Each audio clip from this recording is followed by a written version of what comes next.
Hi, I'm Austin O'Neill. I'm with O'Neill Shoal Farms, and we're just east of Bloomington here.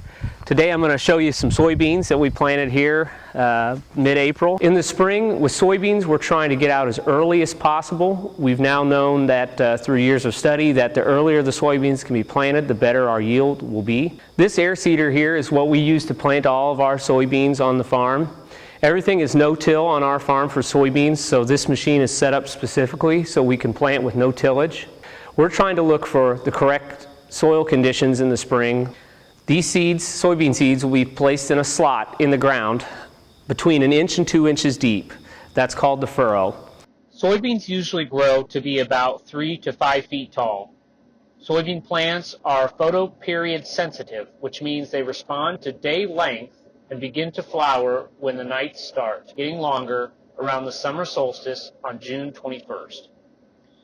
Each flower develops into a pod with 2, 3, or sometimes 4 soybean seeds in each pod. A soybean plant can produce 60 to 80 pods. Our goal is to get 60 to 70 bushels of soybeans per acre when we harvest.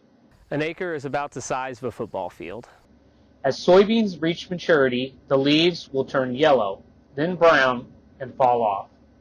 We usually start harvesting soybeans in the middle of September, but could start earlier or later, depending on the weather and growing conditions during the whole season. Once our soybeans are harvested and we've put them in the bin or taken them to the elevator, we spend the rest of the year trying to market our soybeans the correct way to get the best dollar possible.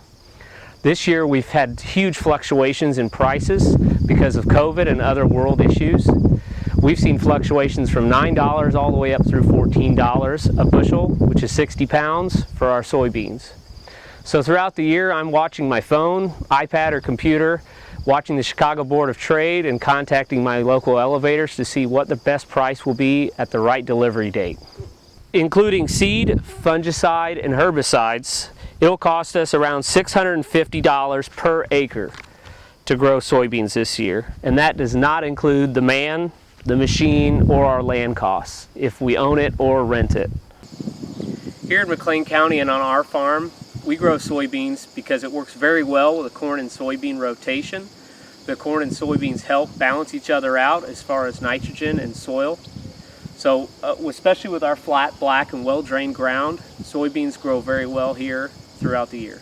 Soybeans have a lot of different uses. We do all on-farm storage that eventually will be taken to either a local soybean plant or it will go onto barges to be shipped overseas. These soybeans here will probably go to Gibson City to be processed to either soybean oil or soybean meal. It's one of the main ingredients and sources of protein for animal feed in the United States as well as the world.